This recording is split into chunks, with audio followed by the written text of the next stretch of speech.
Going to the second part of the pre-scene now. We start with where we left off. So in the previous part, we spoke about the transport. We spoke about how chartered airlines work, how the transport system is working. We spoke about transportation in this industry. We spoke about flight transportation, the road transportation, the charges that are being applied by charter airlines. All of that we spoke about. And in the beginning, we spoke about the background of the company, plus just a very quick intro to the company, and then background of this industry is what is going on. The background of this industry is still what we are on. Before you start with this second part, please make sure that you are comfortable with the industry analysis. Please make sure that you are comfortable with part 1 of the pre-scene. Please make sure everything about Happywell holidays so far you are comfortable with. So far the topics that we have highlighted in E2, P2 and F2, you have revised them. So far all the topics that are identified, you are comfortable with them, you have revised them. You've just absorbed everything that was there to absorb in the first part. Make sure that is done. Then we begin with part 2 now. It's going to be the longer of 2 parts. So please pay attention. Again, to recap, if you have not already printed out the pre-scene analysis PDF file, I recommend you to do that so that you can underline, highlight, personalize it, and then obviously you will be able to understand it, you will be able to follow it in a better way. So I recommend to do that. Secondly, your revision can never stop. E2, P2 and F2 revision goes on in the background, which I have mentioned. And thirdly, the pre-scene is not a one-time game. You will have to go through the pre-scene 5 times, 10 times, 12 times before your exam to be comfortable with this material. We have never asked any student to learn everything in the pre-scene. We don't want you to do that. That is not the need of the hour and that is not the requirement. We will ask you to go through the pre-scene multiple times so that you treat it like a movie, so that you go through it like a movie. For example, you watch your favorite movie 2 to 3 times, you automatically remember the dialogues. Same way in the pre-scene, when you watch me 2 to 3 times very carefully, you will start to remember what we spoke about in transportation, what were the major ideas, what we spoke about in accommodation, what does the company do, what are the core values of the company. You'll understand that if you go through it. You'll understand that if you give this time. You'll understand that if you commit time to the pre-scene. Please do not be in a rush. The pre-scene is very, very, very important. Pay attention very carefully, especially when you are listening to the video, because first time okay, second time okay, third time you'll start finding something new if you pay attention. Fourth time again you'll find something new. But that time needs to be given to the pre-scene. That is very important. Let me continue where we left off. So we're starting from accommodation. Now most tour operators develop long-term relationships with hotels in the various destinations that they serve. Typically, they will rent most, if not all, of each of the hotel's rooms for the whole of the holiday season. That is why they need to have good relations, because they're going to continuously keep renting out the rooms. In return, the hotel will permit the tour operator to incorporate its name and logo outside the hotel and will provide space where the tour operator's representative can interact. We spoke about the use of a representative, remember it, but this is pretty standard information being given. Some tour operators also own hotels. In the first line of the pre-scene itself, we have identified that Happywell Holidays has its own aircrafts and own hotels. So we are in this category. That clearly gives them greater control, because you are able to control everything. You're not at the mercy of a hotel business where you are asking them to do this, asking them to do that. You are owning. Over here, just quickly think about owning versus renting out. Keep in your mind, if I own the hotels, couple advantages. couple disadvantages. If I rent out, couple advantages, couple disadvantages. I want you to make this exercise. I want you to pause this video here and think. 2 advantages of owning, 2 disadvantages of owning, 2 advantages of renting, 2 disadvantages of renting. Now, if we are to own assets in another currency, now it can be that Happywell Holidays also owns hotels in a different part of the world, not in our country. It's possible. Now, if I own this asset, then there will 100% be some of the other foreign currency transactions. So my F2 syllabus IAS 21 comes into the picture here, because we know that I own hotels. So when I have to consolidate everything at the end of the year, and if there are ongoing transactions between the hotel, between the head office, whatever it is, you will, there will be foreign currency which will be involved. So the foreign currency aspect needs to be kept in mind, F2 syllabus. Next, how a change in one aspect of our business or revenue will affect other parts of the business can also be important discussion here. So now what if hotel bookings start to fall? What if my revenue decreases? What if?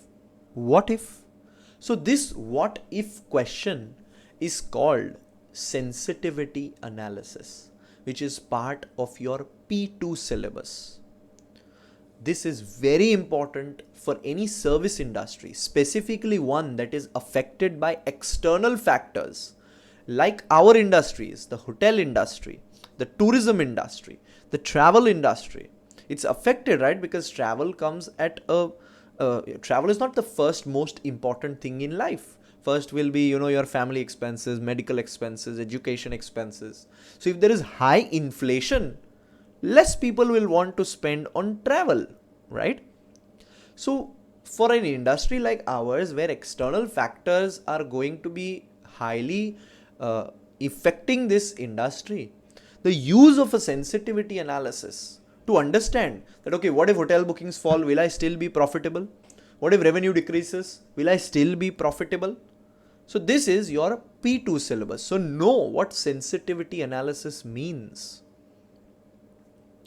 Next, the cost of hotel accommodation varies in line with local economic factors, obviously. Some countries have higher labor costs, so hotels will be more expensive. Supply and demand can also affect pricing. If a particular resort is very popular, then its hotels will be able to charge more. We know this, all of us may have experienced it. During peak hours, it costs more. Peak holiday season, it costs more. So bringing in the importance of a deep external market analysis. Now, when buying a new hotel or making a new investment appraisal methods will be important here. If you are buying anything or making any project decisions or making any investment decisions, investment appraisal methods for our business can be considered as important. And when you talk about investment appraisal, you have to talk of time value of money, both of which have been explained in the P2 syllabus and are important areas. Do not overlook them. Individual hotels vary in terms of the level of comfort that they offer. More luxurious hotels with larger rooms and nicer public areas can charge more. Simple. If it's a kind of a resort, it charges more. If it's a basic hotel, it charges less. Customers will pay more to be located close to the sea or shops, city center, restaurant. We know this. When customers are booking, they will have a choice of rooms within any given hotel. Now, naturally, if you want a balcony or if you want a sea view, you have to pay more. Now, in this industry, marketing is very important. How you market, how you position your products, how people see your, the rooms or how people see the upgrades that you're offering is important. So marketing is very important in this industry. Customers may also choose the meals that they wish to have included in their bookings. The choices are breakfast, half board, full board, and fully inclusive. Some hotels offer additional features such as swimming pools, spas, and children activities. These may involve an additional charge. that can either be prepaid or it can be paid at the hotel. Alternatively, they may be offered as an element of an overall holiday package and not charged separately. So the idea here is to just let you know that in accommodation, there are various charges. There are various options. So we need to be aware of this. Capacity planning and correct pricing decisions will be very important. So it brings up the risk topics here.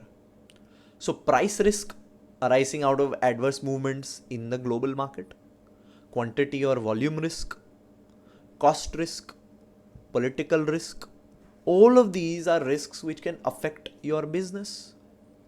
All of these are risks which can really affect your business. So your risk management, risk related topics come into the picture here, which is your P2 syllabus. Because again, you are inherently an industry that is greatly affected by external factors. So what if somebody else prices lower than you, same offering but lower price?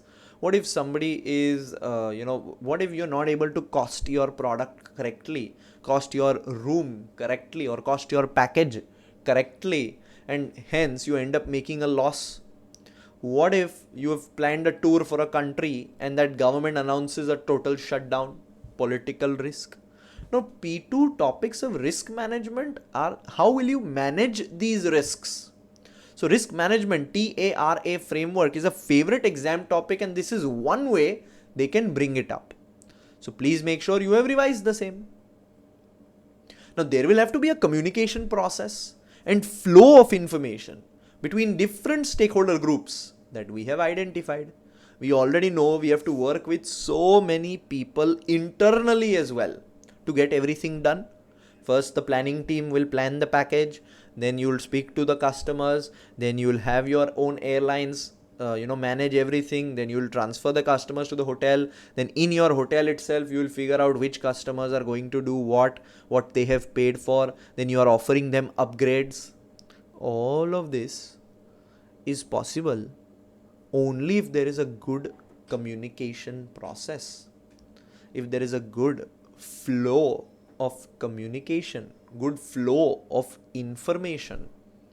So communication, flow of information, this is part of your E2 syllabus.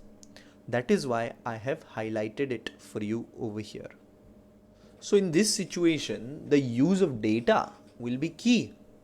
And if we don't have the past data of the times of booking capacity that we are offering, how will you forecast into the future? How will you understand, the number of rooms that are needed, the number of hotels that need to be made available? Maybe you need more hotels or not. How are you going to decide all of that if you're not using data to make decisions? So data related decision making and forecasting, both are topics which are part of our syllabus areas, E2 and P2. Same way, short-term decision making and risk-related decision making comes into the picture because there are seasonal variations. Sometimes in peak seasons, you will have to have more capacity. In non-peak seasons, you will need less capacity. So your short-term decision making, relevant costing, risk-related decision making like decision trees are things that can come up over here. So this is P2 syllabus. Travel insurance now, next aspect. It is advisable to buy travel insurance before traveling abroad. All of us have traveled abroad and all of us may have chosen some of the other travel insurance. Travel insurance provides cover against unexpected costs. For example, if you become injured or unwell, the insurer will offer advice and will pay for any medical care that is required. Travel insurance can also refund the cost of a holiday if the policy holder is prevented from traveling because of illness. So there are different types of insurances that you can choose from. In the very first page of the pre-scene, again, they have told us that we don't directly sell travel insurance. We sell third-party travel insurance and help third-party, car booking, car hire. We do that. And we earn a commission from that. as Happywell Holidays. But over here, they are giving you an overview of what travel insurance is. Remember, we have not started to speak about Happywell yet. This is only background that they are giving us in this pre-scene analysis. But already, we have identified so many important topic areas of E2, P2 and F2, which we'll further go on to do, but at least these topics which I have identified, you should be clear with. Uninsured customers usually forfeit the cost of their holidays if they are forced to cancel. So insurance has its advantages. Travel insurance can provide limited cover in the event of the failure of the tour operator, which complements the safeguards provided by WTOL. We've spoken about this, that if the tour operator needs to register a small percentage of the amount with WTOL, so if the tour operator goes bankrupt, the customers are not left stranded. So for example, a customer who is stranded overseas by the failure of their tour operator can reclaim any costs of food and accommodation incurred while waiting for a repatriation flight from the travel insurance company. So the repatriation flight will be scheduled by WTOL, but the food and accommodation while waiting can be something which the travel insurance company pays for. So the safeguards provided by the WTOL plus the travel insurance make this travel package holiday industry, one which people are okay to go with, because they know they're safe, they're clear in their mind. So our company sells related third-party insurance plans as well. This is an important consideration as it's an add-on service for customers. Relationships with insurance companies will also have to be managed. So your relationship management is again coming to the fore here.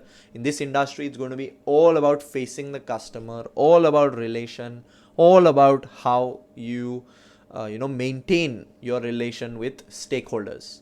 So stakeholder management also I have spoken about. Now the cost of travel insurance is affected by the risks that are insured. A customer who is more likely to claim because of age or previous health issues will pay more premium.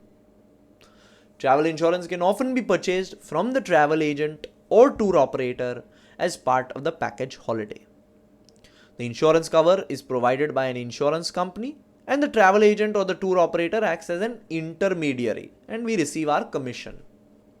So these are key points that you have to market on. You have to try to sell this travel insurance to your customers so that you earn a commission. It's an income for your business. You can't take it lightly. And when you are a large business, even if, for example, let's say you have 100,000 people who are buying your travel package in the entire year, and the commission you receive is only $5 per customer. For example, you made free, where you don't have to do anything, 500,000. This is an example I'm telling you. So these are important aspects of a business which you cannot let go. So customers can buy their insurance directly from an insurance company also. Some customers buy annual travel insurance policies that cover them for all the trips that they take during the year. Some banks provide their customers with travel insurance as a service that is paid for as part of the fee that is linked to their bank account. So this travel insurance also can be bought from various reasons. Now you as a tour operator, Happywell Holidays, need to convince your customers to buy from you so that you get a commission. So a good relation with the insurance companies, a good setup with the insurance companies will be needed so that you're offering a good, genuine travel insurance but at a reasonable price. So people are buying from you and not elsewhere. Because as a finance manager for Happywell, I want my company to succeed. I want to increase the sales of my company. Next, booking aspect. Now the duration of most package holidays is set as a multiple of 7 nights, with most customers booking for 14 nights or 2 weeks. So the most popular is coming up to 14 nights or 2 weeks, but multiple of 7 nights is what is offered. This makes it easier for tour operators to fill every flight that is charters by having each plane operate on a weekly basis. For example, Happywell has an aircraft based at Westland's Newtown Airport. Every Monday morning, that aircraft flies a load of passengers from Newtown to Suntown in Sunland. Increasing serviced airports and adding new holiday experiences will be a comparative advantage for any travel business. Now, with expansion comes risk scenarios, capital scenarios, investment appraisal scenarios, operational difficulties. All of this is part of P2. You want to increase airports, yes. You want to increase new holiday experiences, but it's going to come at a cost. Risk, capital, investment appraisal will need to be made, and this is part of your P2 syllabus. Now, that plane that flies to Suntown every Monday offloads those passengers and their luggage and returns with the passengers who have just spent either 1 or 2 weeks holidaying in Suntown. So you're not spending that hangar charges, that parking charge of that aircraft, because it's going to be a large sum. So the same aircraft makes a similar return journey to a different resort every Monday afternoon and operates 2 return flights each day. Goes with new passengers, comes back with old passengers to different locations for the rest of the week. So Monday, this is the itinerary. Tuesday, this is the itinerary. Wednesday, this is the itinerary. Customers usually have to pay a deposit at the time of booking their holidays to secure their bookings. So when you book, you pay a small deposit. The tour operator might cancel the booking and sell the holiday to another customer if the deposit is not paid. Now let's think as a tour operator. I am a tour operator and I'm Happywell, a customer is paying me a small deposit. What if the customer does not pay the amount ahead? How should I record revenue for my business? Should I record it when the customer pays the deposit? Should I record it only when the full amount is paid? So the problem of revenue recognition is taken up here. When will the revenue be recorded? IFRS 15 F2 syllabus. This is very, very important, and this is highly likely to be an exam scenario which I'm already discussing with you over here. So when should I record a revenue? When should I record this revenue? So for this, we have some supplementary reading for you. Now, supplementary reading is extra reading which is not part of the pre-scene. It is not part of the pre-scene. It's something extra that we have created to give you some background on IFRS 15. So let's read. Now, if your business is governed with IFRS, it sets out obligations. It sets out rules. We are a listed company, quoted company, and we follow the IFRS. They've told us. So we have to stick to these rules. Now, the standard requires companies to recognize revenue. When you've done your F2 revision, all of this will make more sense. So if you've done it, well and good. If you haven't, this is a good learning opportunity for you right here, right now. So the standard requires companies to recognize revenue when the control of goods or services transfers to the customer. This differs from traditional rules that focused on the transfer of risk and reward.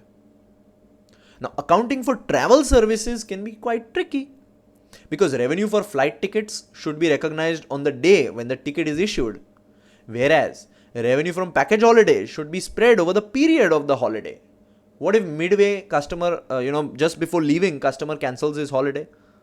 So you might have to pay a certain sum back, or the customer might be entitled to receive 50% back, whatever. So how and when you should record this revenue? There is no straightforward answer and no correct revenue recognition policy here. But there are 3 points which we will keep in mind. First, whose booking terms and conditions are in use. So the terms and conditions have to be very clear. Once you sell, is there any refund available? When is the refund available? What time is the refund available till? You have to take all of that into account, right? Second, which regulations apply? The sale in our case is covered by WTL. So we may have additional responsibilities and liabilities for delivering the travel services. If so, maybe recognize revenue close to departure. So when the departure is going to happen, that's when I recognize the revenue, not at the beginning. That is possible, right? Third, what are cancellation terms? So if you are recognizing revenue in advance of the departure, do you have cancellation provision? What level of non-refundable deposit is collected? So these are key points which you need to keep in mind when deciding a revenue recognition for travel service companies or travel package holiday companies like Happywell. So I know that when I'm recognizing revenue, I will need to keep in mind booking conditions, the regulations, and the cancellation terms. Now, how are companies recognizing revenue in the travel industry? In the real world, how is revenue being recognized? Some companies are recognizing on booking date. So if you are a principal who carries full responsibility for delivering the services, then recognizing revenue at the booking date would be considered very aggressive, as you might struggle to get it past your auditors. So you are controlling everything, but what is the guarantee that the customer will not ask for a refund? The customer will not cancel. You are not able to offer part of that service, so you have to refund that money. So one way is on the booking date, which is considered aggressive. Second one is on the deposit or final balance. Now some travel agents and operators split their revenue. They take the deposit to the P&L at the time of the booking on the basis that it's non-refundable. So deposit is not going to be given back. So straight away I record the deposit if it's non-refundable. They recognize the remainder on the departure. So deposit goes to P&L and remainder is recognized at departure. And obviously if it's non-cancelable or refundable, 100%, you consider it as your revenue because you're not going to pay it back in any case. So these are three ways travel package companies in the real world are recognizing revenue. Now just imagine, there are some other three methods also which I have given here, but majorly these three are what are being followed. Now if you look at it, IFRS 15 in such a easy, simple way is put over here, but related to our company, related to our industry. You are not going to find this in the textbook. You are not going to find this anywhere else because this is only done by us. Because this is only, this is time and effort that is put by us. So when you've done this explanation, pause the video. You have the PDF file, read it again. It will 100% make sense. So I'm not giving you the answer here, but now just imagine if anything related to IFRS 15 comes up in the exam, you are ready. You know that, okay, three key points to consider are these. What is being used in the real world? Booking date, deposit, split, non-cancelable, refundable, recognize on return of that customer. You have these ideas ready in your mind. Just imagine your preparedness. Just imagine your confidence. But for that, you will have to invest time in reading through this. You will have to invest time in going through this. I have presented it for you, but I cannot do anything more than that. So remember, when in the travel package industry, recognizing revenue is an important consideration for your reporting purposes. So this supplementary reading was given, and once this supplementary reading ends, I tell you that, okay, we are back to the pre-scene. And here we are going to discuss dynamic packages in the next part. Be very clear about this IFRS 15 discussion that I made. I'm not saying that it's 100% going to come up in the exam, but there is a chance because this is a problem with this travel package industry, which many companies are facing from the reporting aspect, and it's part of your F2 syllabus. So there is a chance of it coming up. So best to go through it when it's already been provided to you in a simple, easy, understandable way. That's the value of a detailed pre-scene with us. So dynamic packages are created when customers buy their holiday, flights, and accommodation as separate elements but from a single supplier. We've already spoken about this earlier in the pre-scene and in my industry analysis as well. The fact that they are not sold as a single package means they are not package holidays. You're buying them separate. So it's not a package holiday. For example, the websites of many scheduled airlines offer customers the ability to book hotels and other services, such as car hire when they are purchasing flights. This is not a package holiday because you're buying all the elements separate. So from our industry analysis, we know that dynamic packages are what customers are moving towards. It's a trend in the market, something that customers are also choosing. So when I go to Happywell's portfolio, I want to see, do we have the chance to offer dynamic packages? Can be an opportunity to increase revenue for us, right? Because you're already having your flights, you're already doing your hotels, but what if we allow it to be individually purchasable to our customers? Dynamic packages may offer greater flexibility than package holidays because they may offer a greater choice of destination. For example, 3 days in a foreign city to sightsee and participate in cultural events. It's all flexibility, right? Dynamic packages are popular, but there is a risk that customers may believe that they have purchased a package holiday when they have not. Very important is that the dynamic packages are not protected by the WTOL, and so their payment could be at risk if the airline or hotel goes out of the business. So dynamic packages and travel packages, or dynamic packages and all-inclusive travel packages, are two different things. We are travel package tourism or travel package holiday providers, but that doesn't mean that by us as well dynamic packages are not offered. It can be something that can be seen as an expansion of our product portfolio, but we'll understand it better when we actually start speaking about Happywell. But let's have this idea. Now they have given us major Westlandian tour operators. Now Westlandia's package holiday industry is dominated by two players, Happywell and Mangasair. If you look at this pie chart, you'll see Happywell and Mangasair pretty much have half of the industry.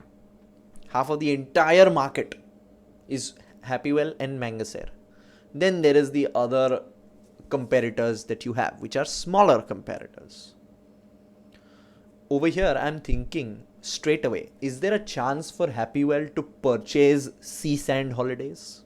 It's a small market share, right? So if I want to increase my market share and enter a different market, enter a different category of the market, can that be an opportunity? Let's think about it. So overall, we know that this market is going to be intensely competitive because of the nature and the availability of the service. All of these tour operators that you see are giving one thing, a tour, a travel package. What is setting us apart? Happywell, the brand, the price, the innovation, the kind of service that we offer. These will be key differentiators over here. Otherwise, everybody is offering tours. So why people will not go with Mangasair or Drone Travel and buy Happywell? Because of our price, because of our goodwill, because of our innovative nature or our service. Happywell and Mangasair are the largest companies in terms of revenue. We already saw that. Both companies own and operate a large fleet of aircraft. So both of these companies are going to be key competitors over here because they are at the same level, same services. The only difference is the brand. So Happywell also owns a large number of hotels in a variety of destinations, while Mangasair rents accommodation from hotels. Again, think. Advantage for Happywell to buy hotels, disadvantage to buy hotels, advantage to Mangasair of renting hotels, disadvantage of renting hotels. We'll speak more about this when we go to the financials because there is interesting insights over there. But right now, let's remember that both businesses have different business models. Let's spend a minute, like I said, pause the video here. think about advantages of owning, think about disadvantages of owning, advantages of renting, disadvantages of renting. Pause the video and think. Then move on. Seasand holidays, online holidays, and drone travel use charter flights and rented accommodation to create package holidays. All 5 of the above companies concentrate on the 3S market holiday, or 3S mass market holiday market. So as we have read in the industry analysis, the competition in this market, the competitive nature of this market is going to be intense. So a competition analysis, benchmarking with your competitors, seeing what your competitors are doing, trying to match that, trying to do better than that, and having a keen eye for competitor strategies will be very, very important. And this is part of our E2 syllabus. Independent tour operators tend to specialize in local departures. For example, Nice Travel is a relatively small tour operator that sells 3S package holidays to customers based in northeast of Westland only. Some independent tour operators provide specialist packages, while others focus on tailored holidays. So it can be a situation that Happywell is now buying Nice Travel because we want to expand. We saw an opportunity in northeast of Westland and our presence was less. So we now want to buy this company. That can be a situation, right? Can you make investment appraisal? Or can you let me know the risks? For example, this can be a situation, right? So let's keep that in mind, no? Next, demand for package holidays is strong in Westlandia. That's what they're telling us over here. Most adults between the ages of 16 and 35 took a package holiday in 2022. And a significant minority of older adults also took a package holiday. So what is your market? Your focus is 16 to 35. That is where people are going for package holidays. So many took 2 or more holidays and 60% of children traveled on package holidays. Now this clearly tells me that in the Westlandia market, demand conditions are strong. And when demand conditions are strong, which means you are in a large growing market, you are part of a large growing market, it's a good sign for my business. It's a good place to be for my business. So Westlandia is a country where people have the interest and now the disposable income as well to spend on innovative and sophisticated package holidays, which my company sells. So this you came to know because of the external market analysis. So demand conditions in Westlandia are strong, which we know because they've told us that lots of people between 16 to 35 specifically are taking package holidays. Again, it is mentioned by this, it is proven by this graph over here. So if you look at this graph here, you'll see that the age group 16 to 30, I'll take it forward 16 to 44. The third graph, people are using travel packages. For 45 to 54 and 55 plus, they're still using travel packages, but not as much as the 16 to 44 age group. So our target market identification and then segmental analysis will be key to get ahead of competitors in this highly competitive market. Now, if I'm focusing all of my attention in the 45 to 55 group, I don't think it's a great opportunity. The opportunity is in 16 to 44. So it's only possible if I make a segmentation, if I make an identification of the market. And it's very clear that at least one holiday was taken by 50% and above for the 16 to 44 age group, which means out of every 2 people, 1 person in this age group is okay to go for a travel package holiday at least once in a year. Isn't this a market that I should focus on? Isn't this a good opportunity? So my niche, my market focus is going to be 16 to 35 specifically, but I can increase it to 44 as well because it's above the 50% line. Demand for package holidays is seasonal. We spoke about the seasonality factor, although there is significant demand even during quieter periods. If you see, majority of the sales are made for Q3, July to September, generally summer in the west side of the world. That's when majority of the sales are. But still, Q1, 4 and 2 have good amount. It's not like it's negligible and everything is happening in Q3. No. So Q3 is important. So marketing your new tours and creating new tours will have to coincide with peak travel times to ensure majority sales. Now you want to come up with new tours, you want to come up with new offerings when people are actually buying travel holidays, which is happening majorly in July to September. So the departmental planning within the organization and cohesion within the company will be important to achieve the same. So quick and accurate forecasting along with decision making is key to have capacity ready in peak travel times. So departmental planning, decision making, part of P2.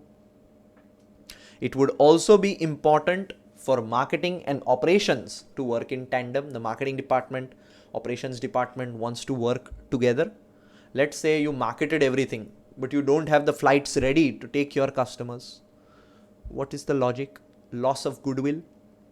So the KPIs, key performance indicators, critical success factors, will have to be interlinked to make sure that the organization benefits. Because we don't want dysfunctional behavior. So KPIs, CSF, dysfunctional behavior is P2 syllabus. These are important topics to have revised before we move on. Finally, after this marathon, we are starting to speak about Happywell. We are starting to speak about our company. We are starting to give importance to our company. Up until now, we only spoke about the industry. We only spoke about what the travel package industry is like, and huge information was given to us in the pre-scene related to this. But now we are actually starting to speak about my company, the company in question, which is Happywell Holidays. So let's carefully go through this now. Happywell was founded in the early 1970s. Not yesterday, not 5 years ago, not 10 years ago. In a completely different century. It was 1900s when it was found. So 1970 is when this business was found, when foreign package holidays started to become popular in Westland. Previously, most families were unable to afford foreign holidays and had their holidays in seaside tourist resorts in Westland. Logically think, if there is any company in the world who has been in the market for 53 years, do you think that company is consistently failing? That company's revenue is consistently on the decline? The company doesn't have any goodwill? Do you think it's possible? It's impossible, right? So this tells me that Happywell has been in the market for 53 years, which means we will have garnered some goodwill. We will have garnered resistance ability, that we have been able to thrive and grow during this period. Because every market goes through stages of booms, recessions in 50 years. And if we have survived the same and grown during this phase, it says a lot about the culture of the company. So you need to embed it into your mind that you are not a company that is new. You are an old, big player in this market, which has a large market share and which has been in the Westlandia market for a long time.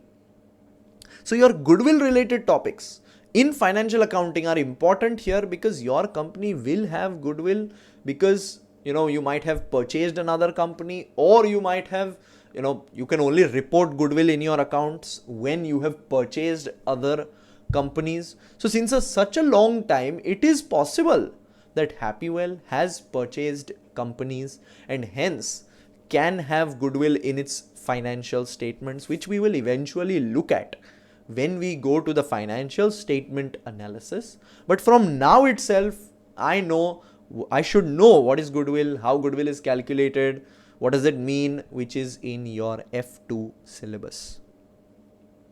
Happywell's founders started by chartering 2 aircrafts and booking blocks of hotel rooms. The company sold package holidays comprising flights, transfers, and half-board hotel accommodation. That's how we started. Chartering, renting, that's how we started. The boom in foreign package holidays was fueled by the deregulation of air travel in Westland. And Happywell was not the only operator to enter this market. Others might also have seen this opportunity. Others might also have seen this chance and they decided to enter the market. They are free to enter the market, right? It's not a monopoly. They're free to enter the market. So just like Happywell, others also entered this market at this stage. Many tour operators failed in this phase because of high operation costs. Now we know that, in this business, major is going to be capital intensive, major is going to be, enhancing the use of capital. So this shows that we have been able to control our costs because you didn't go out of business, you rather grew. So a strong costing system to understand the different costs in this ever-changing business is very important. Your service businesses related costing systems become more important here, which are from your P2 syllabus. Remember, you are a service organization, not a manufacturing organization. So when you're doing your revision, focus on service business related costing systems. Happywell succeeded by concentrating on the quality of its holiday packages and of its customer support. So quality is what we are focusing on. Customer support is what we are focusing on. The company continues to provide customers with a good quality experience. Its holidays are regarded as offering value for money, VFM, even though they are not necessarily the cheapest. Passenger numbers have been growing steadily despite the availability of cheaper tour operators. So these are all my comparative advantages. These are all ideas of why my business is ahead of my competitors, because my quality is good, customer support is good, the experience is good for the customer, we offer value for money. All of this is the reason why my business is better than the competitors right now. First reason why we do such a detailed pre-scene analysis is obviously for you to understand our company. But the second reason we do such a detailed pre-scene analysis is so that you have great ideas when you go to mock question writing. When you go to mock question writing, you can start anything, you're writing about anything. You can start your answer by saying Happywell is a provider that is known for its quality, that is known for its customer support, that is known for its value for money. So we must stay true to this culture. When you write something like this, the examiner knows that this student has gone through the pre-scene. This student has studied the pre-scene carefully. And that is the second hidden reason why such a detailed pre-scene analysis is done by us. Why we do such a detailed pre-scene analysis with you. Because we want you to include these ideas when you go to mock question writing. We want you to have these ideas when you go to mock question writing. And we won't want you to learn anything, never. But I'll ask you to go through the pre-scene multiple times, which I have mentioned again and again and again. You will have to keep going through the pre-scene. You will have to go through the pre-scene multiple times to make sure that these things are absorbed, are embedded in your mind. Don't try to learn them, otherwise you'll never be successful. But listen to it, okay. Second time listen to it, third time listen to it. Automatically these things will stick with you. So 2 reasons, 1 to know my company, 2nd to make my answers more integrative when I move to mock question writing. So if I look at Happywell's passenger numbers, you will see from 2018 to 2024, from close to 9 million, they are going to grow to 13 million. So a good increase, but I won't say exponential. And if you see from 2023 to 2024, a small increase is present. Maybe from 11, it's going to 13 million. Maybe from 12, close to 12 million, it's going to 13 and a half million. Because there are no exact numbers given here, so we can only assume, but that's enough. Growth rate is there, but not exponential. Happywell now flies to from 32 airports in Westland to 83 destinations in 28 countries. All of Happywell's holiday destinations are located within a 5-hour flight time from their departure airport. Now here is evidence of us paying in different currencies. You have different hotels, different parts of the world, different cabin crew from different parts of the world. You will have to pay them in their functional currency, which will be different from your functional currency. This topic and this currency presentation is part of your IAS 21, which needs to be known because you are a multinational organization, not by having offices in different countries, but by having your operations in different countries. So IAS 21 has become even more important because of this mention here, though we've already spoken about it. Now to how we manage our bookings. So how Happywell manages bookings.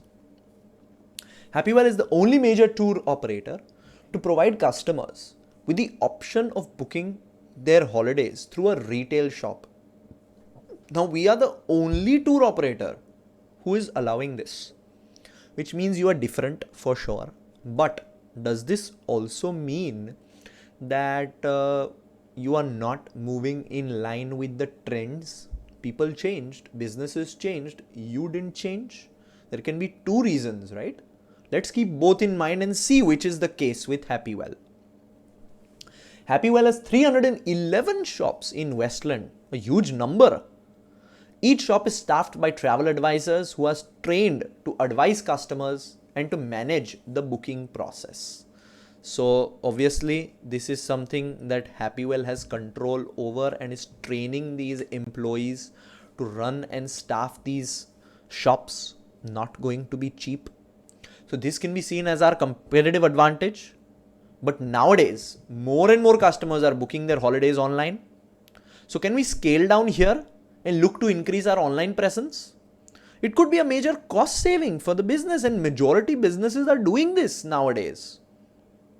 Now, travel advisors also receive generous staff discounts, so they can also offer advice based on their own experiences.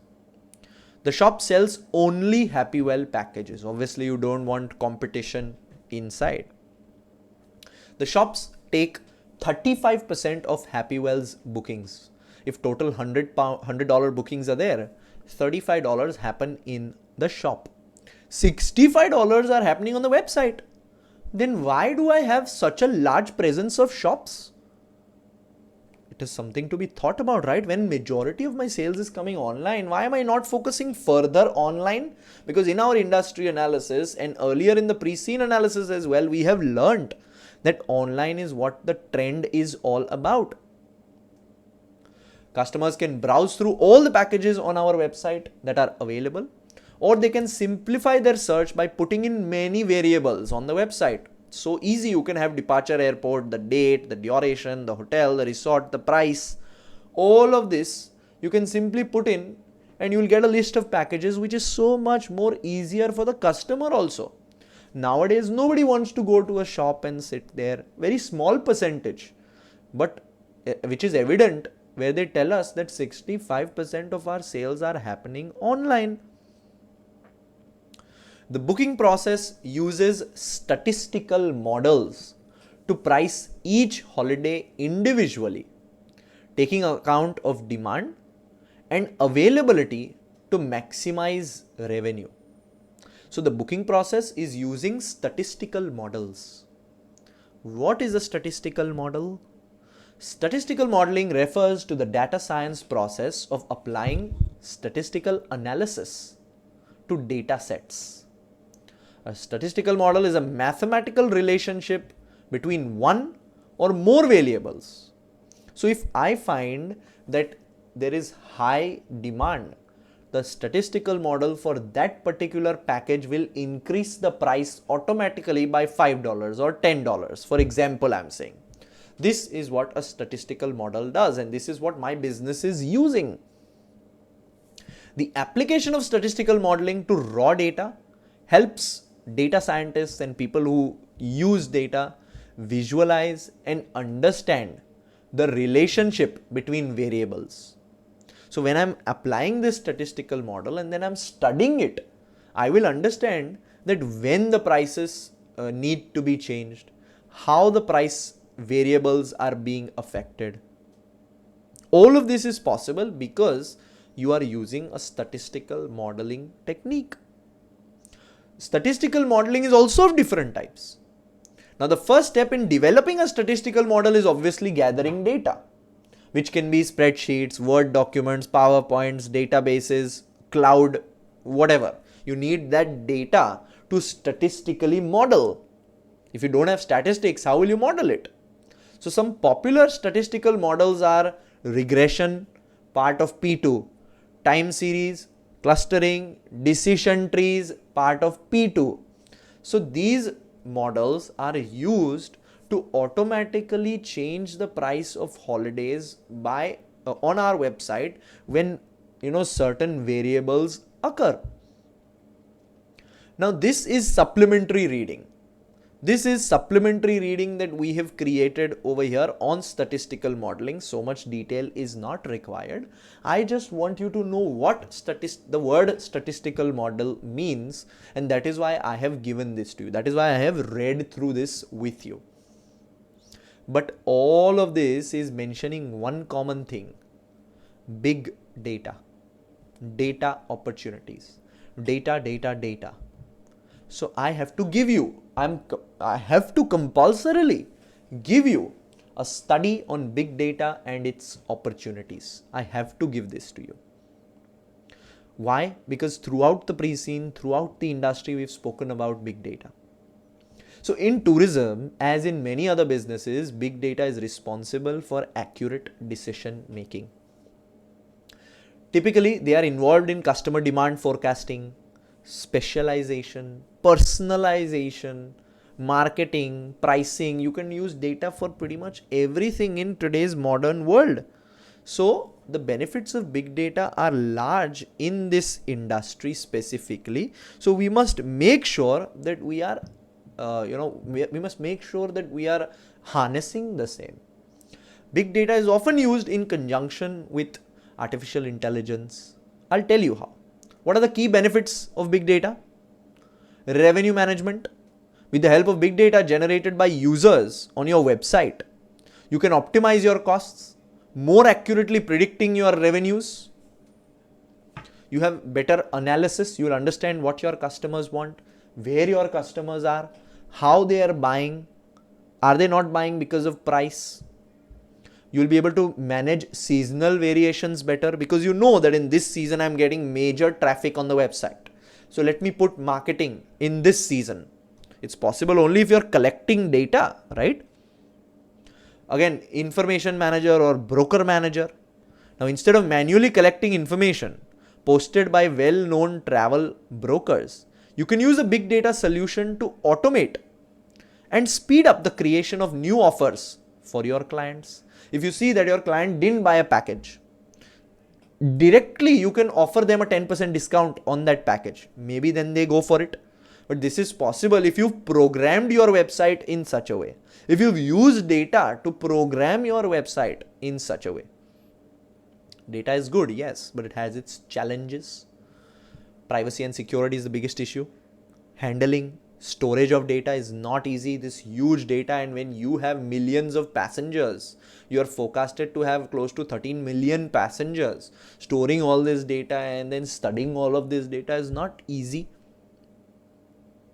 How big data is used to augment profitability? How is it converted to profitability? Like I told you, you can optimize your revenue. Big data based on satisfaction of existing customers helps get more accurate information about the potential profit. You keep asking customers, how their trip was, ask them to give a feedback. On that feedback, you work, you improve, you can do better for the next set of customers or for that customer when he books again with you. Big data can help with marketing. It can help with better customer experience. All of this is what big data is being used for. Now, why did I give you this supplementary reading? One of the greatest strengths of market leaders has always been that they don't wait for competitors to come along and disrupt its business. Rather, it is constantly disrupting itself. So me as Happywell, I need to be ahead of the competitors, and I can do that by disrupting the market. Can I use big data? Because nowhere up until now they have told, yes, we use statistical modeling, they've told us that. But they've not said that we have committed to a big data or a data management project or a data management process. This is something that can be a huge chance for the business to move ahead, especially in this time when the business is going to face lots and lots of competition. Now, the point of all of this is that our company can also do the same. We are a big market leader in Westland and have been in the industry for a very long time. So something like this could be a huge opportunity for us. So this is a great idea. In the exam, if they're asking you for expansion opportunities or expansion suggestions, you can say one of the suggestions is big data because it will help us with marketing, it will help us with this, that, whatever I have explained over here is for you to use when the time comes and when you go to mock question writing. That's why this supplementary reading was given, and that's why it's important that you go through it. After that supplementary reading section, I am back to the pre-scene. Now, families with school-age children may be unable to travel outside of school holidays. So it may be cheaper to book holidays during the school terms when demand is lower. Price increases at hotels when they get close to capacity on certain dates and decrease when there is spare capacity. It's common, natural. So all of this you'll also be able to better understand if you have a big data system in place, when to increase price, when to decrease price. Information is the game today in the market. Pricing can also be affected by the timing of the booking. It is sometimes possible to make savings by booking late, close to the departure, if there is any unsold capacity. If one seat is remaining on my on my travel package, I'll sell it for whatever price because I don't want to go empty. So these customers also are now starting to understand. Booking late, however, can also create the risk that there is limited availability. So it may be necessary to pay more also to book a package sometimes, because as we know, demand is seasonal. At the height of the summer season, Happywell's flights and hotels are full. In the Q3, we already know that majority of the sales are happening there. There is less demand during the winter months, although most of the resorts served by the company have pleasant weather during the winter month as well. So there is demand for winter breaks also. This is marketing again. I need to market because I've chosen the proper holiday hotels, which even in the winter are serviceable. It remains cost effective to offer holidays throughout the year. Can't be, there's no business that can survive where you only work for three months in the entire year. No. Even though flights and hotels will not be at full capacity, but they will still sell. So is there an opportunity to sell tour packages in another country where it is predominantly hot and people are looking for winter vacations? For example, I can sell my travel package holidays. I can start selling my travel package holidays in India, for example. Just giving you an example, in the winter season, in some parts of India, if you look at middle, central India, below, there is no snow, there is no, the effect of snow, there's no real cold. So can I look to sell my travel packages in that particular country, but for my hotels? because it might be a novelty factor for them, right? It might be something new for them. So in the Asia Pacific region, it has a huge market, huge growth. So can we look at expansion to fill our capacity where it's predominantly hot? People are looking for winter vacations. So let's sell them these travel package holidays by expansion. So expansion is coming to mind over here to fill our capacity, because at the end of the day, you want to increase your sales, right? So expansion can be one way. Customers are required to pay a 10% deposit at the time of booking. And final payment, revenue recognition, guys, keep it in your mind, at least 2 weeks before the departure date. Customers wishing to travel within 2 weeks must pay immediately the full amount. Now we have spoken about revenue recognition over here. Further clarity is given, but is it refundable, not refundable? No information given over here. So still that ambiguity remains. We must also keep in mind IFRS 11, joint arrangements. They could speak about us entering into a joint arrangement with another company to begin operations in Asia Pacific. Very simple for them to create a question around this. Same way, IS 10. We could acquire another company in a scenario and hence speak about events after the reporting date, before the reporting date. F2 syllabus is coming up. Happywell's booking procedures and IT systems are designed to maximize the revenue from each booking. Statistical models that we use, remember that. Shop staff and the company website are designed to upsell by offering paid extras. We already know that in this business, paid extras is what can generate extra profit. So let's keep that in mind. Flight upgrades such as extra legroom, better rooms, better dining options, taxi transfers, all of that can be looked at and is being offered as an upsell by my business. The procedures also allow for cross-selling by offering additional products. Some of those are provided by Happywell itself, but some are third parties as well, where we get commission. For example, travel insurance, car hire, parking, leisure facilities at the hotel like spa, trips, your day trips. It's always extra, right? So you sell this, but you get a commission on this. When customers are booking either online or in a Happywell shop, they are required to select a flight, transfer and hotel because it's a package. So all three together. Happywell systems determine the price that will be charged for each customer, but withholds that information from the customer. I have to give them one travel package. I don't have to give them the price for each individually. Then it's not a travel package. So when customers decide to proceed with the booking, then they are offered a range of upgrades. So we see that we have sophisticated systems that determine the price that will be charged to the customer. This system can be an internally developed software by our IT team and hence can be recognized as an intangible asset for the business. If it's a software, it can be an asset. So this intangible asset scenario from your F2 syllabus is coming up over here. So Happywell has a long-standing arrangement with Tour Cover, a major independent provider of travel insurance. So you have a strong relation with Tour Cover, which is an independent travel insurance provider, also a competitive advantage for your business. The prices of those upgrades are stated and are added to the total package if they are selected by the customer. Whatever upgrade the customer goes for is added in their final bill. Simple. Now to aircrafts. Happywell owns a fleet of 97 Speed Comfort 411 aircraft. So the image of the aircraft is given here and we own 97 planes.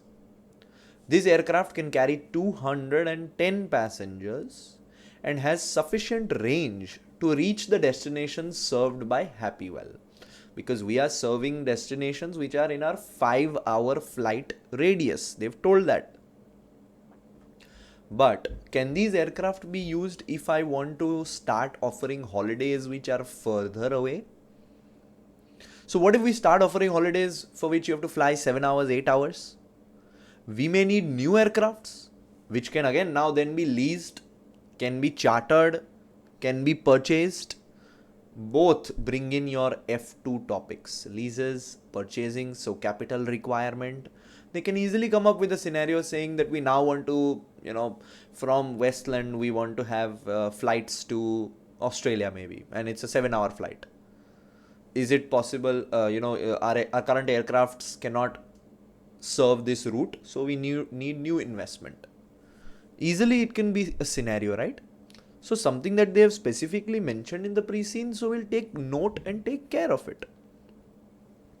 Using a single model of aircraft simplifies operations. We have only one type of aircraft. We don't have different type of 97 planes, but only one model, which is the Speed Comfort 411. This we use because it simplifies operations. Because any of the Happywell's planes can be flown by any of its pilots. Cabin crews are also interchangeable because it's the same aircraft, so everybody is qualified. The maintenance is also more efficient, and the inventory handling is also efficient because it's one aircraft. So, you don't have to hold different parts of different companies. It's one aircraft. It will need one thing if something goes wrong. So, your inventory management also is easier. The aircraft and their crews are based at their departure airports in Westland. Each aircraft is scheduled to make 2 return flights per day. Outbound flights carry departing passengers who are starting their holidays, and inbound flights carry returning passengers on their journey home. Now remember, for any airline management, keeping flights in the air and efficient management of flight times will be key. Operational staff and their planning competencies within my organization, how I plan and how my aircrafts are not being wasted in storage time, storage money is being wasted rather than transferring passengers from one place to another, needs to be optimized. The importance of qualified staff and really experienced staff for my business to manage all of this planning is imperative here. So this will be a business where you will have to invest in superior planning technicians, or you will have to invest in superior experienced employees, which is a good major cost in this business, but it's vital, it's necessary.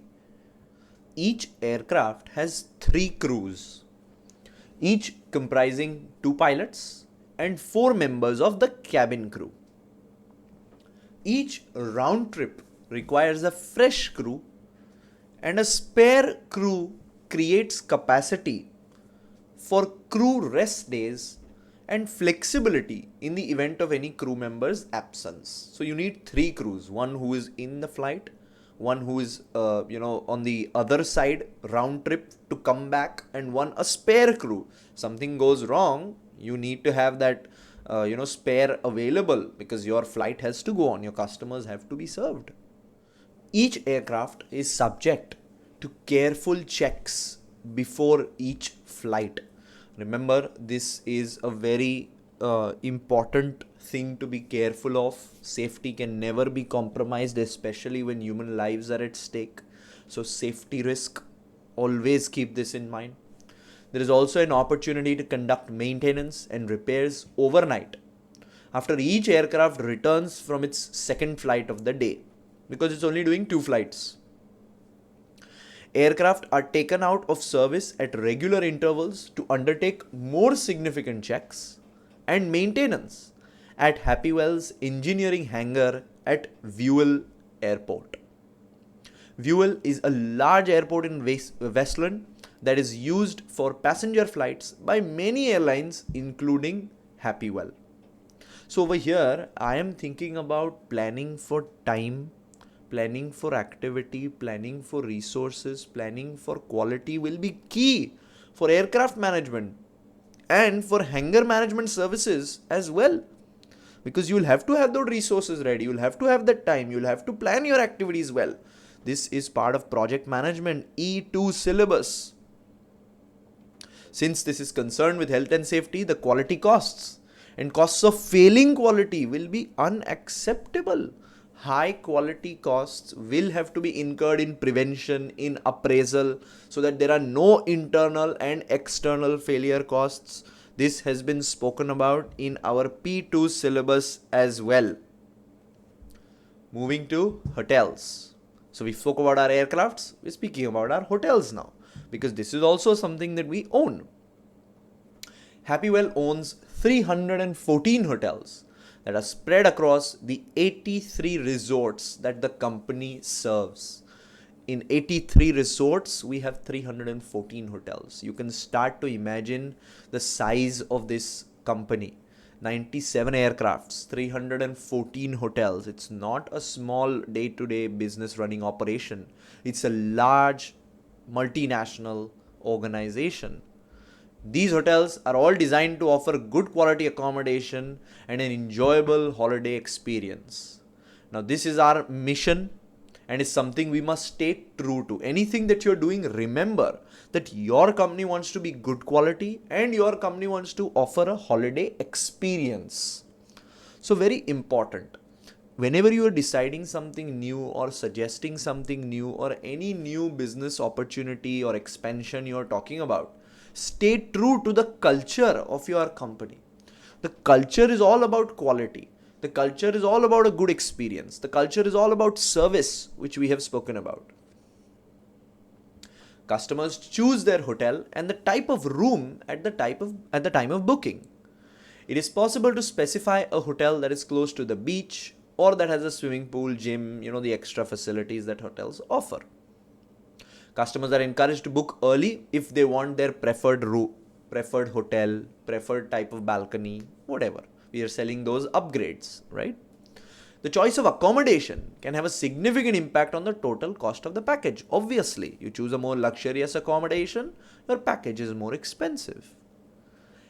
Happywell sets higher prices for the hotels that offer better facilities. And prices reflect the availability, which helps to maximize occupancy rates, because customers will pay less for hotel rooms and room times that are less popular. If it's not popular and if it's the off season, obviously nobody's going to pay a large amount for it. So standard information being presented to us over here. But I now have another supplementary reading idea which we need to look at. This is pricing strategy. Now, how do I price? They're saying that pricing reflects availability, and in this package travel tourism industry, pricing is going to be a major factor as to why people choose you over your competitors, Mangasair, over your competitors, the other travel package holiday companies. So pricing is going to be important in this industry. So again, I have given you a supplementary reading of IFRS 15, of which you now have a ready answer on big data. So now you have a ready answer on big data, ideas on big data. And now I'm giving you on pricing strategies as well, which is part of your P2 syllabus. So all the important areas which we know are important, which we know do come up in the exam, is areas that we'll give you those explanations on. We'll give you those details on. So what to consider when setting your pricing strategy? Whenever you are setting pricing strategy for anything, what do you consider? Especially in this market, what are you offering? What is extra that you're offering? What market do you want to attract? Our market.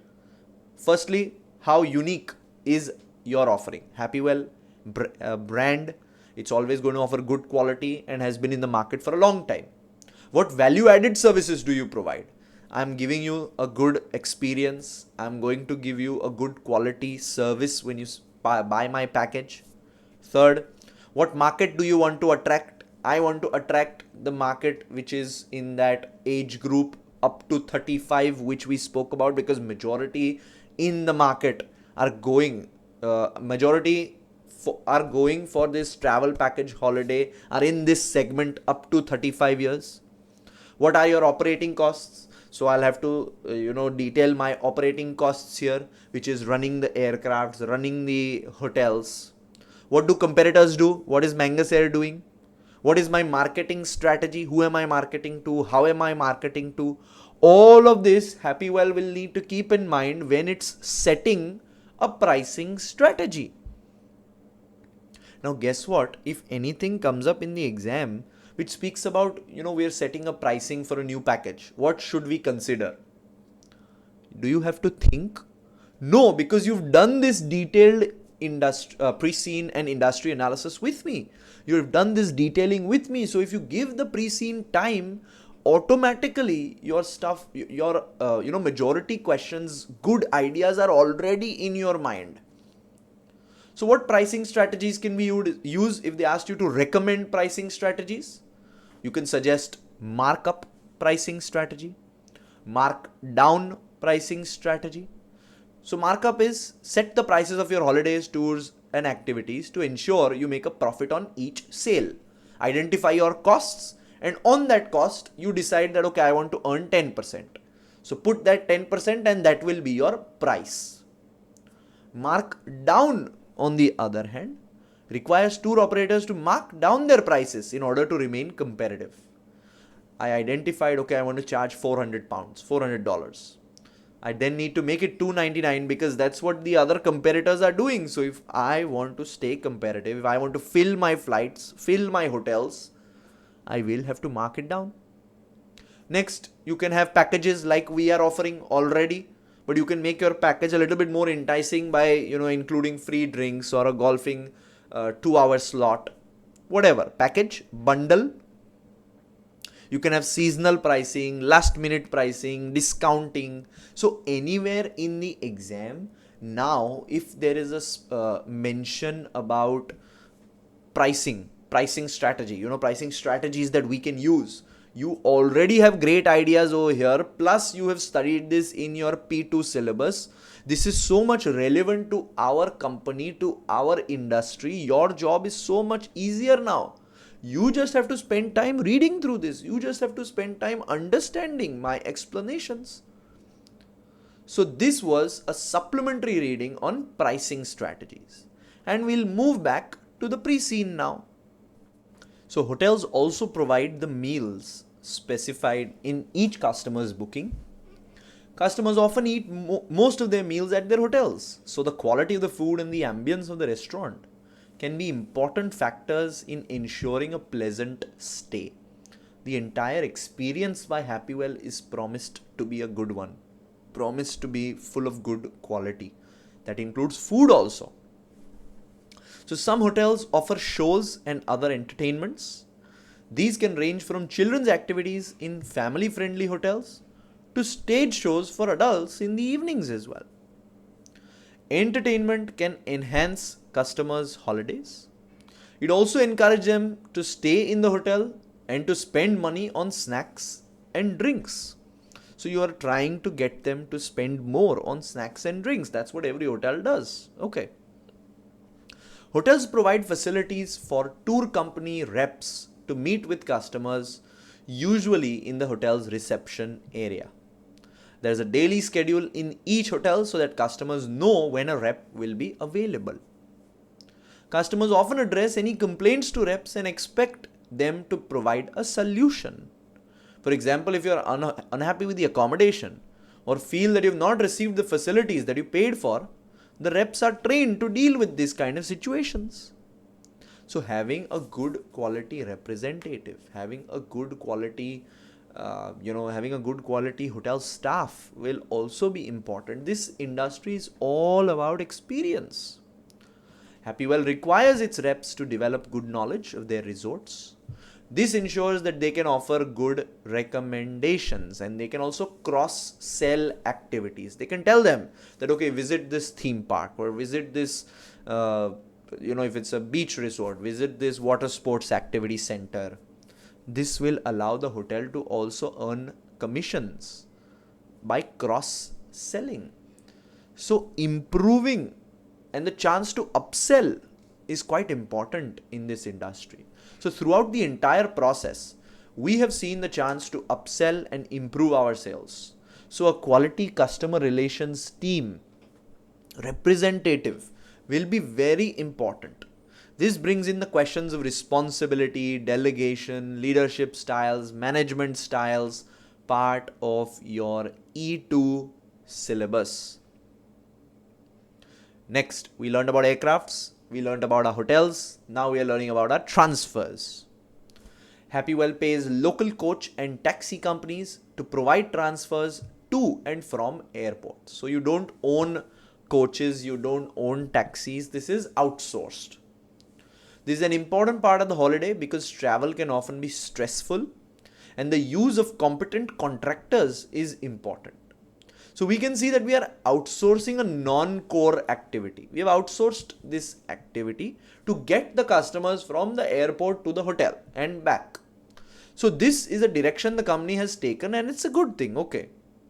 Relationship management and strong service level agreements with these contractors will be important because you don't want the travel of your customers to be stressful and from when they arrive to your hotel itself they are stressed and that becomes a problem, that becomes an issue then.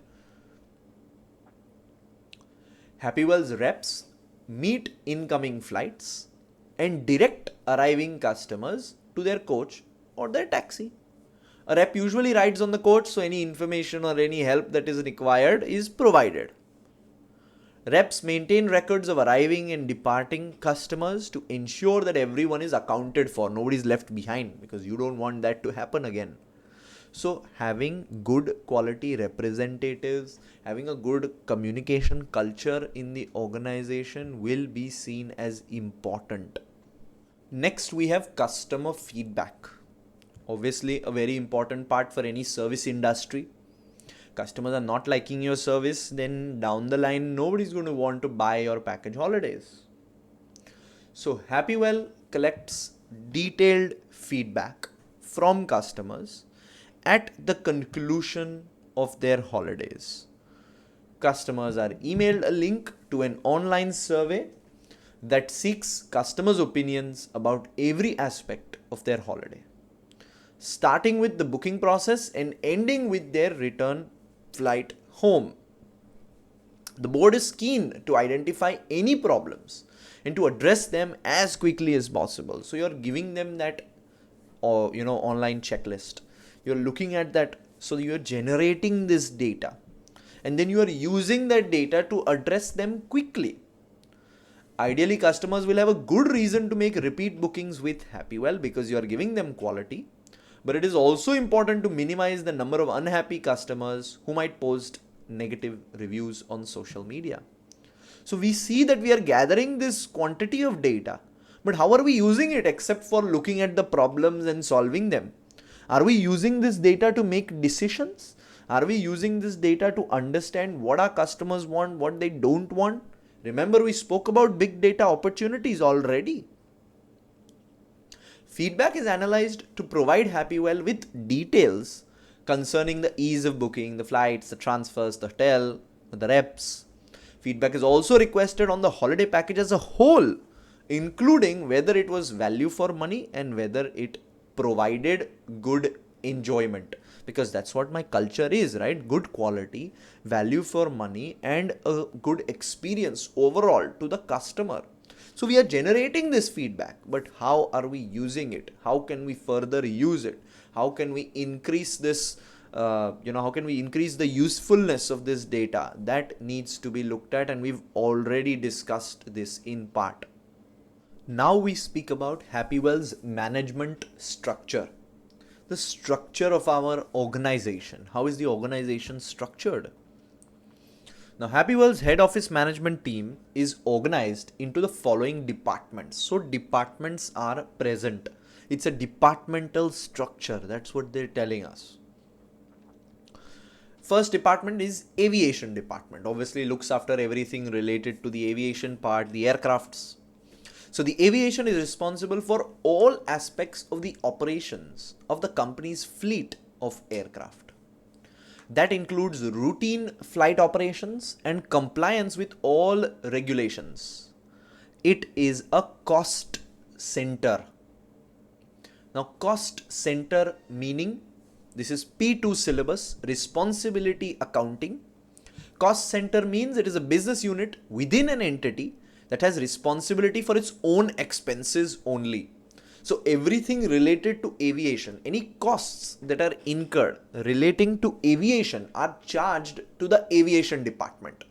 Anything related to planes, aircrafts, aviation, your regular maintenance, your inventory, everything is charged.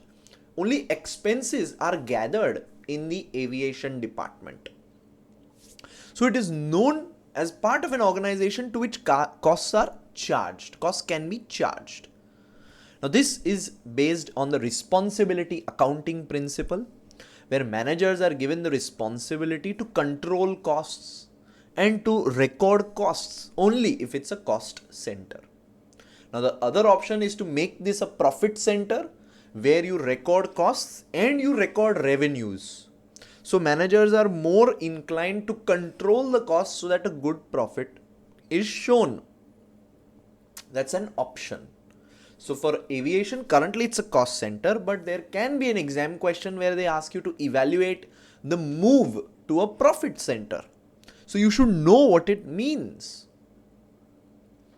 Pilots and cabin crew must be trained and licensed to operate the Speed Comfort 411 airliner. We have only one type of air flight or one type of aircraft. The aircraft must also be certified by an engineer who is qualified on that model. Now, regulatory risks and governance in this area will be key, as no lapses can be afforded. So your safety risk is key over here. The aviation department must maintain detailed records relating to each aircraft and must ensure that all requirements for inspections and servicing are met. Any faults with an aircraft must be rectified unless it can be shown to be minor and unlikely to affect flight safety. So obviously everything has to be taken care of by the aviation department only. The aviation department maintains a close relationship with the aircraft manufacturer, which is Speed Comfort. So this is another stakeholder that you need to manage your relation with. Happywell is a major operator of the Speed Comfort 411 airliner, and Speed Comfort is always keen to assist with any technical matters. Speed Comfort also wants to sell us additional aircraft as replacement or additions to the Happywell fleet. So their relation that we have maintained with Speed Comfort and further to maintain that relation will be important. The aviation department is also responsible with liaising with departure and arrival airports and for the management of staff who work at departure airports. So check-in staff are responsible for checking in the passengers, baggage for baggage, gate staff to allow the customers into the flight, dispatchers to deal with admin safety issues, and engineers to conduct technical checks. All of this is falling under the aviation remit only. So you can see aviation is going to be such a large department. It's going to have a lot of employees. So correct cost accounting, correct cost apportionment will be very important. Happywell uses third-party service companies to fulfill the above roles at airports. So now they're telling us that the aviation department is responsible for liaising with departure and arrival airports, but this is outsourced. So Happywell uses third-party service companies to fulfill the above roles at airports. So all of these roles that we spoke about, from the customer entering the airport to my aircraft, that's third party. So the aviation department, which I have, only liaises with departure and arrival airport. But all the other things from when the customer enters the airport to the flight is handled by third-party service companies. So the aviation department is responsible for selecting and working with those companies. Now, when raising finance, we can also keep in mind scenario of IAS 33, effects of rights issues, convertible bonds, the effect of bonus issues. Why? because if there were anything to happen, we need we need to raise finance, we need to raise money. The aviation department needs money. So raising finance, you can think of your equity issue. If you're thinking about equity issue, then a rights issue also comes into the picture. If you're thinking about rights issue, you can have convertible bonds as well. What will be the effect on earnings per share? The effect of bonus shares? All of this is your F2 syllabus, which also occurs because money may be needed for the aviation department to function or for any situation in the company. This is something in terms of an expansion scenario or raising capital scenario which can be looked at. Next department we have is the hotels department. First department was aviation. Second department is hotels. Now Happywell owns its own hotels, we already know that. The hotels department is responsible for all aspects of the running of Happywell's hotels. That includes accommodation, meals, and the maintenance of buildings and their grounds. Everything related to the hotel happens here. Again, this is a cost center. For us to know this is very important that it's a cost center. Same like aviation, hotels is also a cost center. The hotels department is responsible for ensuring that all hotels meet applicable standards for safety and cleanliness. Happywell has a policy of complying with the higher of local regulations and those that would apply in Westland. So this is very important from the company's standpoint because our company is complying with higher of local regulations, which means we're not doing the minimum. We are doing more than the minimum to ensure that we are in the good books of the government authorities and there are no government issues, there are no regulation issues, because we want our holidays to be easy, simple, value for money for our customers. In some cases, that means that Happywell exceeds the minimum requirement set by the host governments of whatever country. But it reduces the risk of customers being upset if they are disappointed or concerned. For example, the fire safety precautions in Happywell's Sunland hotels exceed the requirements set by the Sunlandian law, because we are going that one step ahead. So if something wrong also happens, we know we have done our best to protect our customers. This is also very clear indication that we own hotels in foreign land. This is a direct mention that there would be foreign incomes, foreign expenses, thus bringing your foreign currency complication in group accounts, which I have already spoken about, but it's evident over here that we own hotels in Westland, Sunland, all over. Third department, we have the local experience department. Now the local experience department is responsible for a range of activities that affect the quality of customers' holidays and the management of cross-selling of activities. Remember, we sell activities to get that commission. This cross-selling deals with, and this cross-selling speaks about how you sell your extra activities or excursions or entertainments, and then you get a commission on that. This is also a cost center only. So all three departments we have spoken about so far are cost centers. Local experience is responsible for the overall management of reps at Happywell's holiday destinations. In addition to supervision, local experience also supports reps with a 24-hour help desk at head office that can offer email and telephone assistance with any difficulties that the reps do not feel confident of handling themselves. So, everything related to on-site support and help is part of local experience as well. Local experience manages transfers between airports and hotels, working with local coach and taxi operators. So over here, we need to have a good negotiation system to maintain relationship with these third-party coach companies or taxi operators. So your negotiation skills, the topic of negotiation in E2 is very important, because this will be a low margin. There will be low margins when you are just hiring a coach and you are hiring a taxi operator. There will be low margins. So negotiating will be key.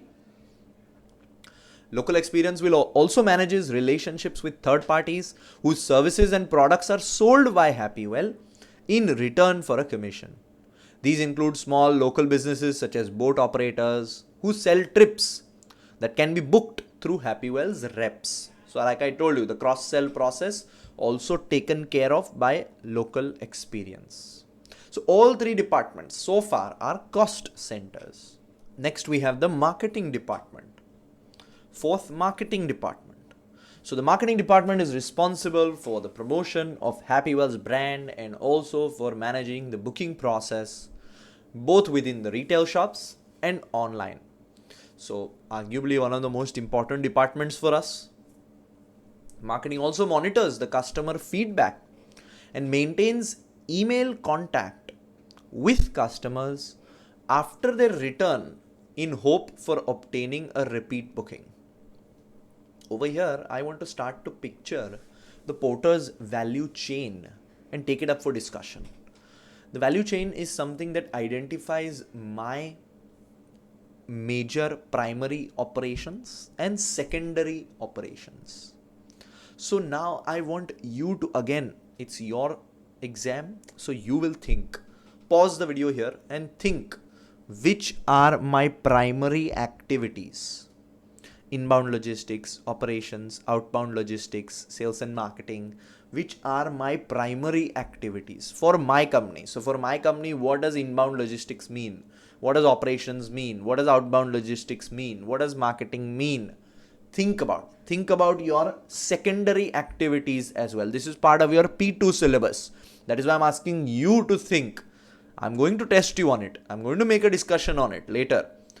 But now is your chance to think which is what for my organization in terms of primary and secondary departments, or primary and secondary activities. Sorry. So marketing, quite important. Next, we have human resources. Now, the human resources department manages all issues of human resourcing, obviously. Now, for our business, human resources is very, very, very important. A separate HR department shows that we are giving this importance. You don't have the right people, right trained staff, your business is bound to go downhill. So recruitment, training and staff retention are important matters for the company because many roles require specialized skills and qualifications. For example, in the aviation department, it's not a standard department. You need engineers, you need people who are planning experts and all of that. So this is going to be one of our major costs for the organization, as service companies are at the end all about service. Human resources must also ensure that all employment regulations are complied with. That can be complicated because many staff are employed overseas as reps or as hotel staff. So it's a complicated thing to manage everything in different countries because different countries have different rules. So reps are often Westlandians who are usually required to have work permits before they can be employed in foreign countries. My question over here is why? Why don't we hire locally only? If we hire locally, it could be cheaper also, and it could be easier to comply with rules and regulations. So something that you can keep in mind of to cut our costs. And if you employ locally, your reps and all of that, if you employ locally, it can be less cost for your business. Hotel staff are often employed locally, and their contracts and terms of employment must comply with the local requirements. Okay. But the reps are Westlandians only. So yes, to maintain quality, the company is doing this. To maintain consistency, the company is doing it. But can it be a chance to look at local representative hiring and then training them locally? Could be cheaper, right? And it's cheaper because you have such a large number of hotels. So you will need a large number of representatives. So it could turn out to be a significant cost-cutting measure. Now, there is evidence of a very traditional departmental structure being in place. Traditional departments, cost centers, only worrying about the cost. finding and holding on to experts, expert managers and representatives throughout the organization will be seen as the comparative advantage, because you don't want your qualified reps and your qualified marketing staff to switch to your competitors. So it will be important for aviation, hotels, local experience, marketing, HR to work in tandem. Their KPIs and goals should be interlinked to make sure that the organization benefits. And like we have mentioned, we don't want dysfunctional behavior in our organization. Last two departments is the IT department and the finance department. Now the IT department is responsible for maintaining and updating your IT systems. These include collaborating with the marketing department to ensure that the information on the website is up to date. Ensure that the marketing information is up to date. So IT and marketing will have to work together. So it could be best to have interlinked KPIs for both of these departments. Finance, on the other hand, has all aspects of management accounting, financial reporting, and treasury management.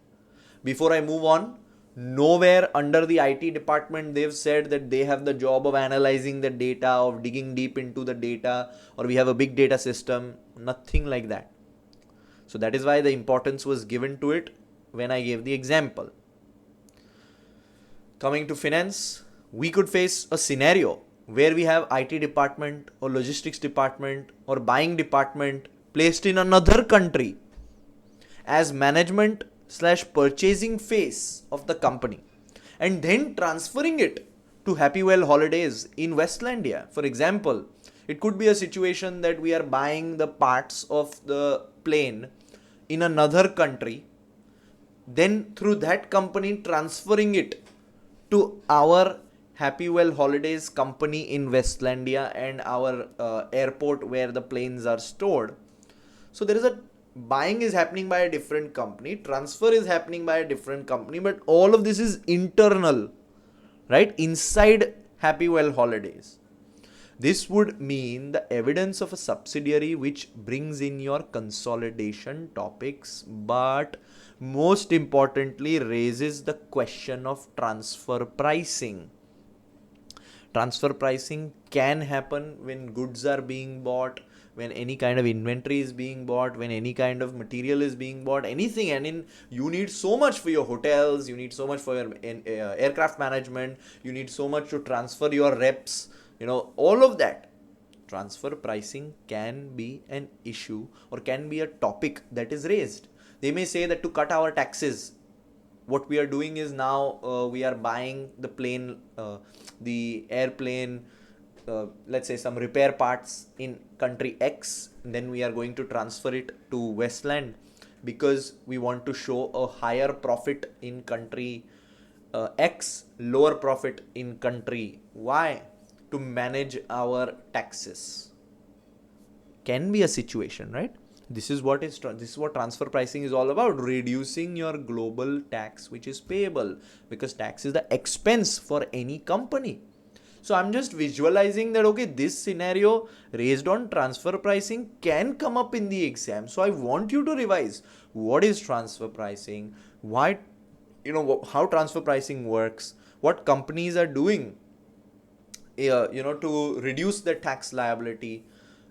This is there in our P2 syllabus. So it will be important for you to go through it carefully. Now to Happywell's resort operations. This has been given to us as a different subheading. Now at a local level, each hotel has its own management team. So there is a resort hotel department, we know that. Aviation department, same way there is the hotel department. But each hotel has its own management team also, because one hotel is a huge operation, right? So each hotel has its own management team. But at the top comes the hotel department, and under each individual hotel has its resort operations or management team, whatever you want to call it. The hotel manager is in overall charge, supported by managers who are responsible for accommodation, food, entertainment, maintenance, cleaning. So in each hotel, First comes the hotel manager, and under it there are different departments again: accommodation, food, entertainment, maintenance, cleaning.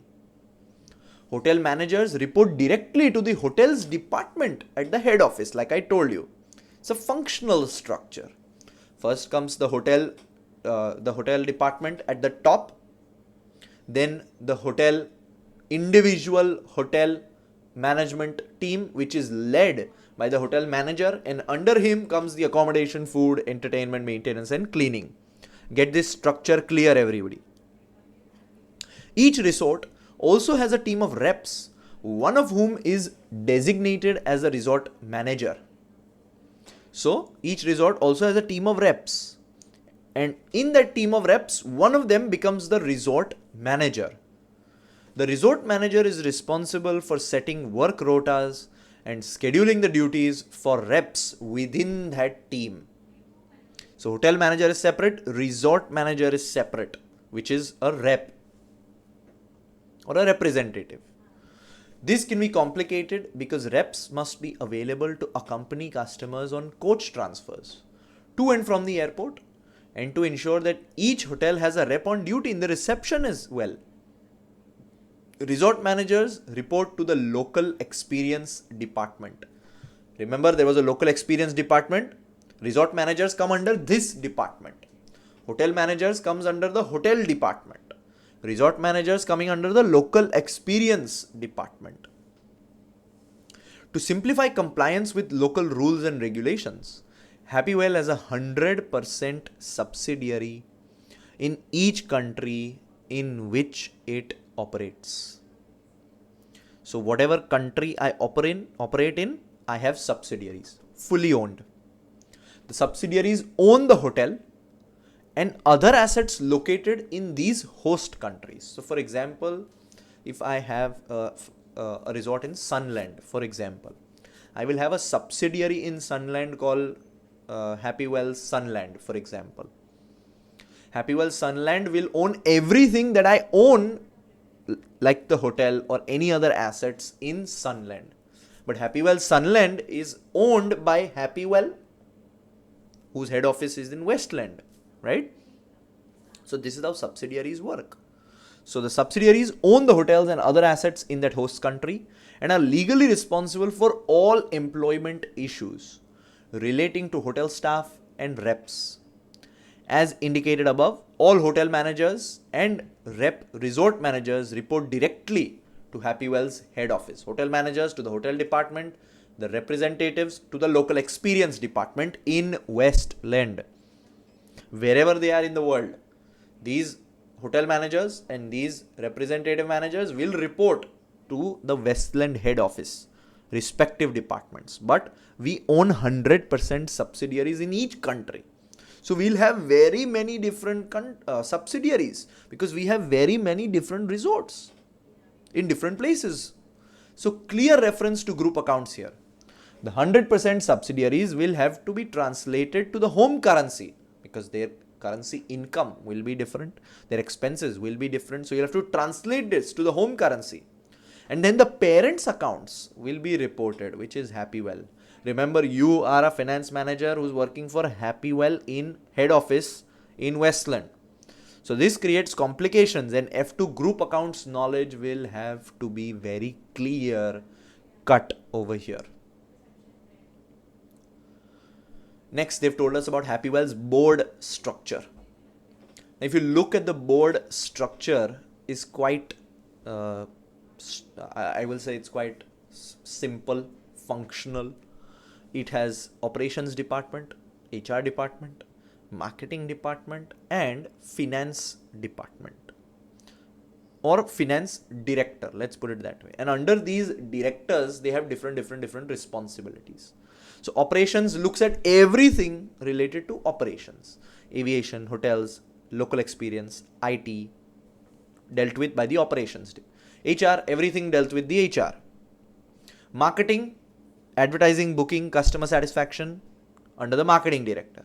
Finance, everything under the finance director. So it's quite functional, and then everything goes to the top to Lee, who is the CEO or the Chief Executive Officer, who makes the final decisions, gives the direction to the board. So currently we have a functional group structure. It's very clear. This is generally recommended for smaller sized organizations who work in a stable environment and do not offer many different kinds of services. The benefits of a functional structure are that it promotes specialization, because everything in finance, everybody who knows finance will be working in the finance department. Everybody who knows aviation or operations will be working in the aviations department. And it's easier to expand also. You can keep adding departments. You can keep adding directors. The limitations are that decision making can take time, because everything under aviation is reported to operations director. That he then speaks to CEO, then board of directors meeting, and then it's decided. So it can take time. There can be conflicts between departments as well. So in the future, we could be asked to move to a divisional structure or a matrix structure as our organization continues to grow. This is in your E2 syllabus. Happywell's board also includes non-executive directors, because from our corporate governance studies, from corporate governance rules, we know that you should have equal number of executives and non-executives, which my company is fulfilling. We have a chairman, and then we have 4 other non-executive directors.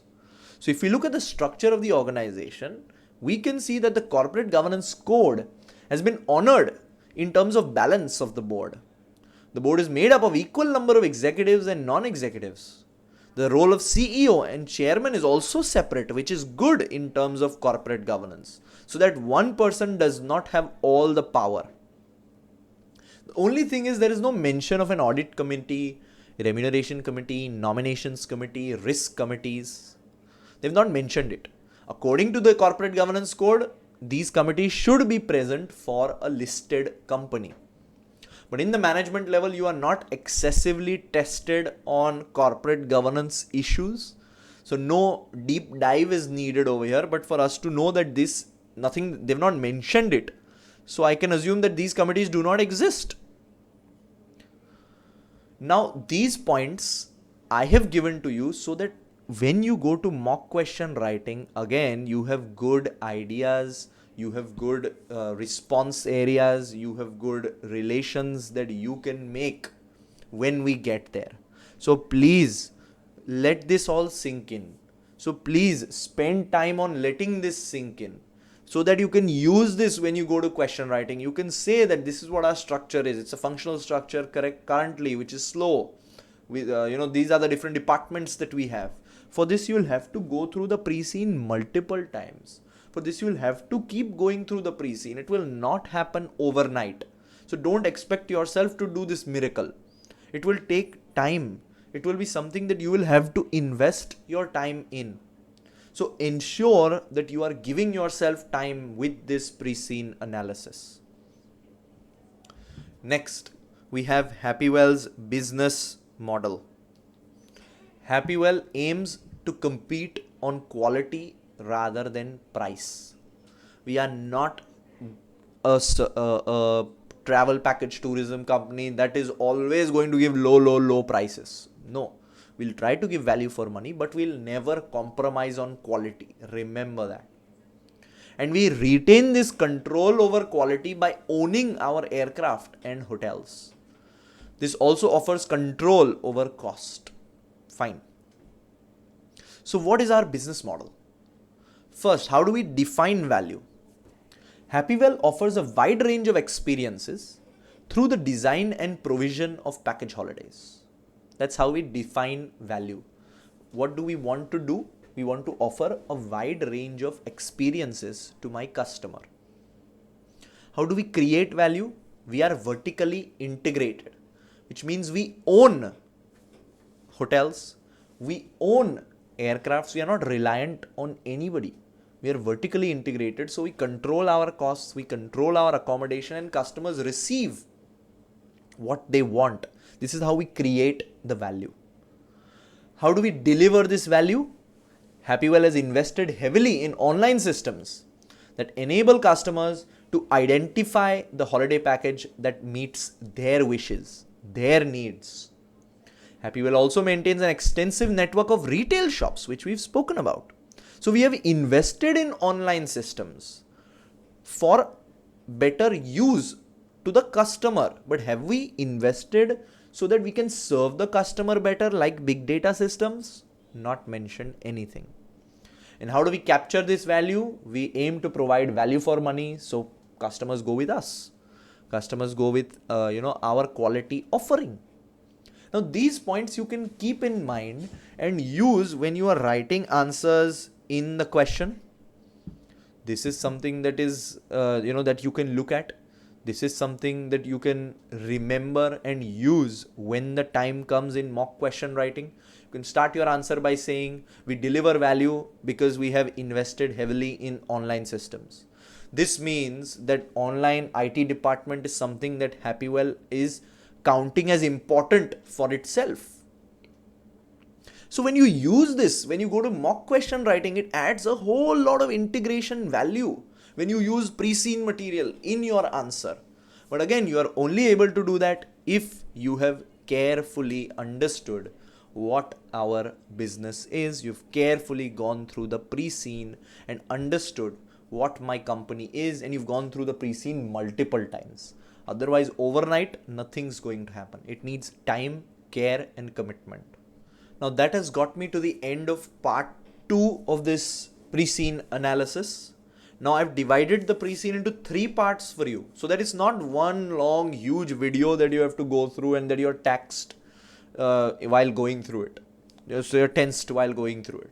I've made it into simple, small parts so that you're not confused. I've made it into small parts so that you are not, it's not too much to take in. So now first be comfortable with part 1, part 2, go through part 2 again if you want, then start with part 3 because part 3 also has a lot of information to take in. It has a lot of analysis to take in. So now my first suggestion is pause, think. Do you know what part 1, part 2 is? Are you comfortable with it? Then move to part 3. In a hurry, don't try to, just move to part 3. First, ask yourself, am I comfortable with the information in part 1, part 2? If not, go through it again. It will be a good time investment for you. And then pick part 3 and then complete part 3, and 100% by the end of part 3, you will know everything that there is to know about Happywell holidays.